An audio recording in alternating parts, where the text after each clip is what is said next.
नमो भगवते तस्मै कृष्णायादभुतकर्मणे रूपनाम विवेदेन जगत्कीर्ति यो यतः सच्चिदानन्दरूपाय विश्वोत्पत्त्यादि हेतवे तापुत्रे विनाशाय श्रीकृष्णाय वयं नुमे। श्रीमद्भागवत महापुराण दशम स्कंध उत्तरार्ध 86वां अध्याय। सुभद्रा हरण और भगवान का मिथिलापुरी में राजा जनक और श्रुतदेव ब्राह्मण के घर एक ही साथ जाना।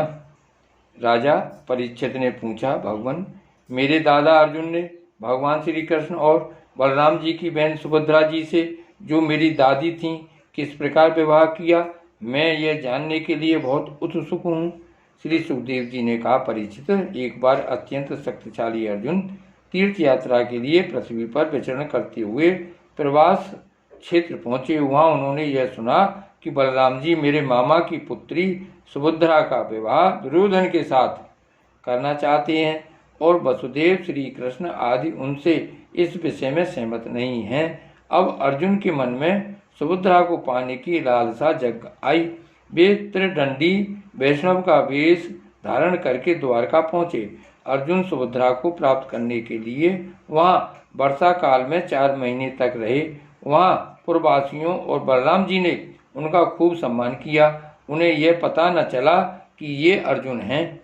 एक दिन बलराम जी ने आतिथ्य के लिए उन्हें निमंत्रित किया और उनको वे अपने घर ले आए।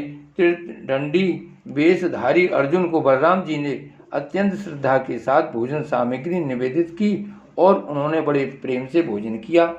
अर्जुन ने भोजन के समय वहां विवाह योग परम सुंदरी सुभद्रा को देखा। उसका सौंदर्य बड़े बड़े वीरों का मन हरने वाला था। अर्जुन के नेत्र प्रेम से प्रफुल्लित हो गए। उनका मन उसे पाने की आकांक्षा से क्षुब्ध हो गया और उन्होंने उसे पत्नी बनाने का दृढ़ निश्चय कर लिया। परीक्षित, तुम्हारे दादा अर्जुन भी बड़े ही सुंदर थे। उनकी शरीर की गठन, भाव भंगी स्त्रियों का हृदय स्पर्श कर लेती थी। उन्हें देखकर सुभद्रा ने भी मन में उन्हीं को पति बनाने का निश्चय किया। वह तनिक मुस्कुराकर लजीली चितवन से उनकी ओर देखने लगी। उसने अपना हृदय उन्हें समर्पित कर दिया। अब अर्जुन केवल उसी का चिंतन करने लगे और इस बात का अवसर ढूंढने लगे कि इसे कब हर ले जाऊं। सुभद्रा को प्राप्त करने की उत्कट कामना से उनका चित्त चक्कर काटने लगा। उन्हें तनिक भी शांति नहीं मिलती थी। एक बार सुभद्रा जी देव दर्शन के लिए रथ पर सवार होकर द्वारका दुर्ग से बाहर निकली। उसी समय महारथी अर्जुन ने देव की, वसुदेव और श्री कृष्ण की अनुमति से सुभद्रा का हरण कर लिया। रथ पर सवार होकर वीर अर्जुन ने धनुष उठाया लिया और जो सैनिक उन्हें रोकने के लिए आए उन्हें मार पीट कर भगा दिया। सुभद्रा के निज जन रोते चिल्लाते रह गए और अर्जुन जिस प्रकार सिंह अपना भाग लेकर चल देता है, वैसे ही सुभद्रा को लेकर चल पड़े। यह समाचार सुनकर बलराम जी बहुत बिगड़े। वे वैसे ही क्षुब्ध हो उठे जैसे पूर्णिमा के दिन समुद्र।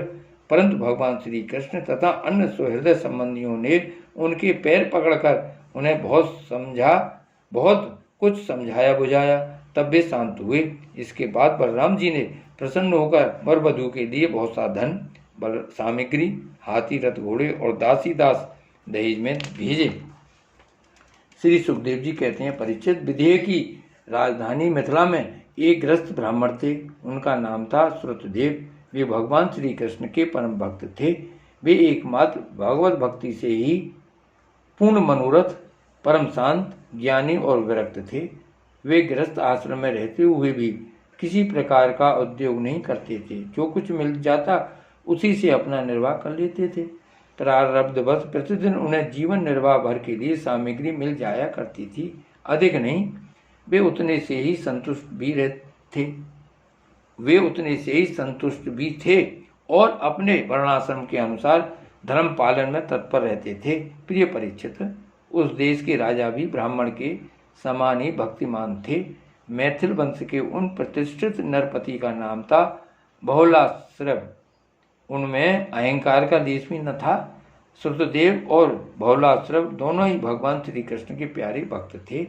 एक बार भगवान श्री कृष्ण ने उन दोनों पर प्रसन्न होकर दारुक से रथ मंगवाया और उस पर सवार होकर द्वारका से विदेह देश की ओर प्रस्थान किया। भगवान के साथ नारद, वामदेव, अत्रि, वेदव्यास, परशुराम, असति, आरुणि में सुखदेव, बृहस्पति, कंडम, मैत्रेय, च्यवन आदि ऋषि भी थे।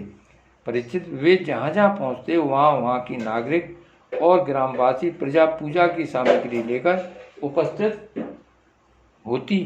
पूजा करने वालों को भगवान ऐसे जान पड़ते मानो ग्रहों के साथ साक्षात सूर्य नारायण उदय हो रहे हों। परीक्षित, उस यात्रा में अनार्थ, धर्म, कुरुजांगल, कंक, मत्स्य, पांचाल, कुंती, मधु, केकय, कौशल, अर्ण आदि अनेक देशों के नरपतियों ने अपने नेत्र रूपी दोनों से भगवान श्री कृष्ण के उन्मुक्त हास्य और प्रेम भरी चितवन से युक्त मुखारबिंद के मकरंद रस का पान किया। त्रिलोक गुरु भगवान श्री कृष्ण के दर्शन से उन लोगों की अज्ञान दृष्टि नष्ट हो गई। प्रभु दर्शन करने वाले नर नारियों को अपनी दृष्टि से परम कल्याण और तत्व ज्ञान का दान करते चल रहे थे। स्थान स्थान पर मनुष्य और देवता भगवान की उस कीर्ति का गान करके सुनाते जो समस्त दिशाओं को उज्ज्वल बनाने वाली एवं समस्त अशुभों का विनाश करने वाली है। इस प्रकार भगवान श्री कृष्ण धीरे धीरे विदेह देश में पहुंचे। परीक्षित, भगवान श्री कृष्ण के शुभागमन का समाचार सुनकर नागरिक और ग्रामवासियों के आनंद की सीमा न रही। वे अपने हाथों में पूजा की विविध सामग्रियां लेकर उनकी अगवानी करने आए। भगवान श्री कृष्ण का दर्शन करके उनके हृदय और मुखकमल प्रेम और आनंद से खिल उठे। उन्होंने भगवान को तथा उन मुनियों को जिनका नाम केवल सुन रखा था, देखा न था, हाथ जोड़कर मस्तक झुकाकर प्रणाम किया। मिथिला नरेश, बहुलाश्रव और श्रुतदेव ने यह समझकर कि जगत गुरु भगवान श्री कृष्ण हम लोगों पर अनुग्रह करने के लिए ही पधारे हैं, उनके चरणों पर गिरकर प्रणाम किया। बहुलाश्रव और श्रुतदेव दोनों ने ही एक साथ हाथ जोड़कर मुनि मंडली के सहित भगवान श्री कृष्ण को आतिथ्य ग्रहण करने के लिए निमंत्रित किया। भगवान श्री कृष्ण दोनों की प्रार्थना स्वीकार करके दोनों को ही प्रसन्न करने के लिए एक ही समय पृथक पृथक रूप से दोनों के घर पधारे और यह बात एक दूसरे को मालूम न हुई कि भगवान श्री कृष्ण मेरे घर के अतिरिक्त और कहीं भी जा रहे हैं। विदेहराज बहुलाश्रव बड़े मनस्वी थे। उन्होंने यह देखकर कि दुष्ट दुराचारी पुरुष जिनका नाम भी नहीं सुन सकते, वे ही भगवान श्री कृष्ण और ऋषि मुनि मेरे घर पधारे हैं, सुंदर सुंदर आसन मंगवाए और भगवान श्री कृष्ण तथा ऋषि मुनि आराम से उन पर बैठ गए। उस समय बहुलाश्रव की विचित्र दशा थी। प्रेम भक्ति के उद्रेक से उनका हृदय भर आया था, नेत्रों में आंसू उमड़ रहे थे। उन्होंने अपने पूज्यतम अतिथियों के चरणों में नमस्कार करके पांव पखारे और अपने कुटुंब के साथ उनके चरणों का लोक पावन जल सिर पर धारण किया और फिर भगवान एवं भगवत स्वरूप ऋषियों को गंधमाला, वस्त्र अलंकार, धूप, दीप, अर्ध गौ, बैल आदि समर्पित करके उनकी पूजा की। जब सब लोग भोजन करके तृप्त हो गए तब राजा बहुलाश्रव भगवान श्री कृष्ण के चरणों को अपने गोद में लेकर बैठ गए और बड़े आनंद से धीरे धीरे उन्हें सहलाते हुए बड़ी मधुर वाणी से भगवान की स्तुति करने लगे। राजा बहुलाश्रव ने कहा, प्रभु आप समस्त प्राणियों के आत्मा, साक्षी एवं स्वयं प्रकाश हैं। हम सदा सर्वदा आपके चरण कमलों का स्मरण करते रहते हैं। इसी से आपने हम लोगों को दर्शन देकर कृतार्थ किया है। भगवान आपके वचन हैं कि मेरा अनन्य प्रेमी भक्त मुझे अपने स्वरूप बलराम जी, अर्धांगिनी लक्ष्मी और पुत्र ब्रह्मा से भी बढ़कर प्रिय है। अपने उन वचनों को सत्य करने के लिए ही आपने हम लोगों को दर्शन दिया है। भला ऐसा कौन पुरुष है जो आपकी इस परम दयालुता और प्रेम परवशता को जानकर भी आपके चरण कमलों का परित्याग कर सके। प्रभु, जिन्होंने जगत की समस्त वस्तुओं का एवं शरीर आदि का भी मन से परित्याग कर दिया है, उन परम शांत मुनियों को आप अपने तक को भी दे डालते हैं।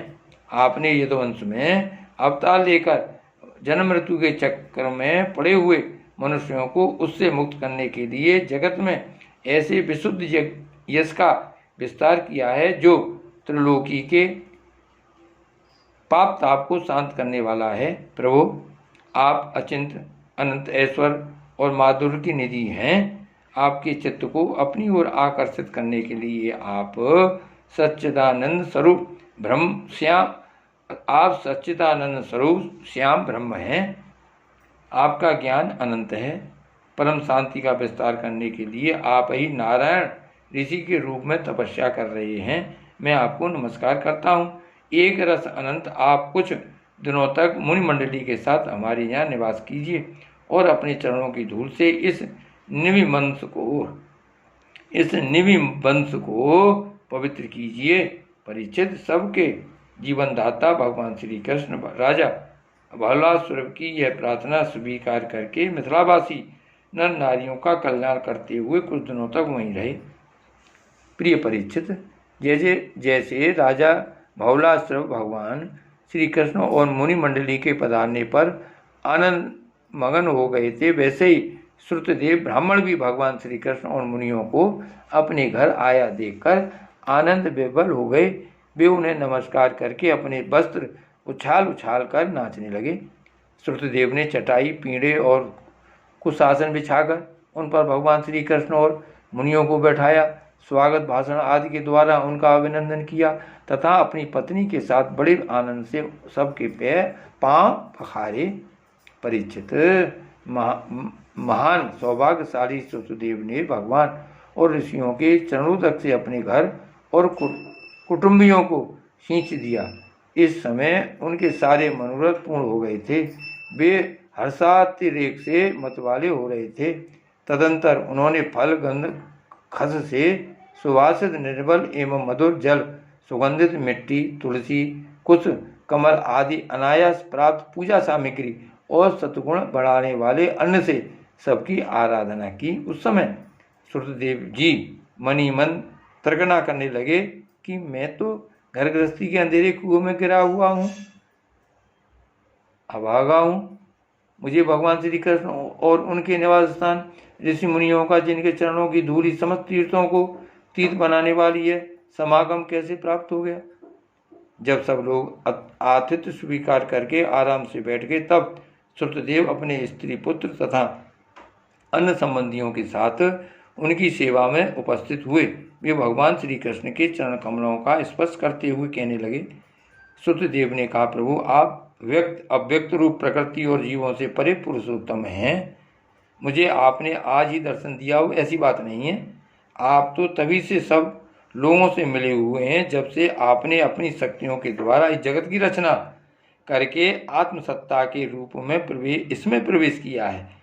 जैसे सोया हुआ पुरुष स्वप्नावस्था में अविद्यावश मनी मन स्वप्न जगत की सृष्टि कर लेता है और उसमें स्वयं उपस्थित होकर अनेक रूपों में अनेक कर्म करता हुआ प्रतीत होता है, वैसे ही आपने अपने में ही अपनी माया से जगत की रचना कर ली है और अब इसमें प्रवेश करके अनेकों रूपों से प्रकाशित हो रहे हैं।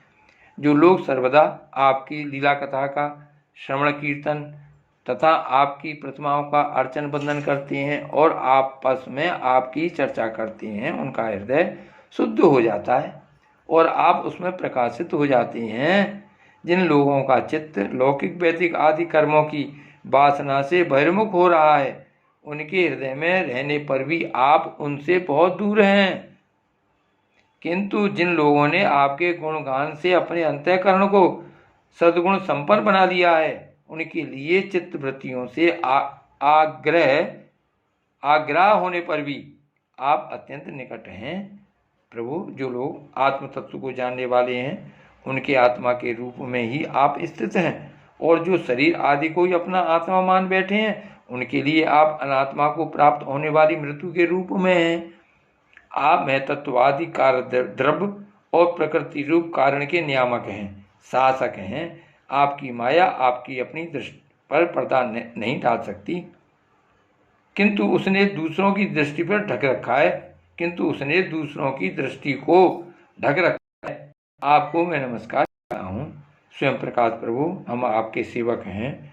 हमें आज्ञा दीजिए कि हम आपकी क्या सेवा करें।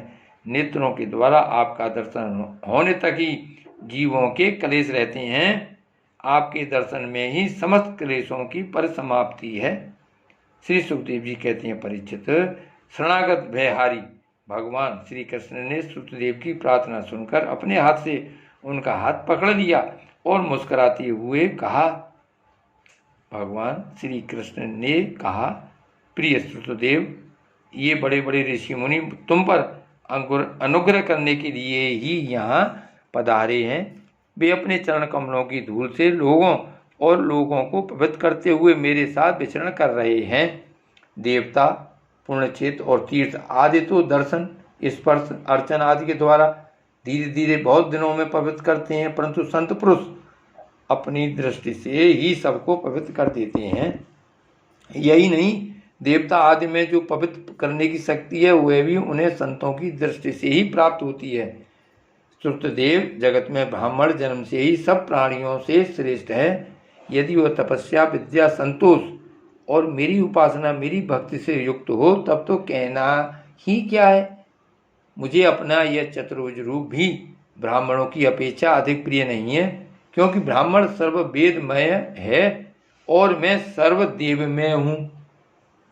दुर्बुद्धि मनुष्य इस बात को न जानकर केवल मूर्ति आदि में ही पूज्य बुद्धि रखते हैं और गुणों में दोष निकालकर मेरे स्वरूप जगतगुरु ब्राह्मण का, जो कि उनका आत्मा ही है, तिरस्कार करते हैं। ब्राह्मण मेरा साक्षात्कार करके अपने चित्त में यह निश्चय कर लेता है कि यह चराचर जगत, इसके संबंध की सारी भावनाएं और इसके कारण प्रकृति में तत्वादि सबके सब आत्मस्वरूप भगवान के ही रूप हैं।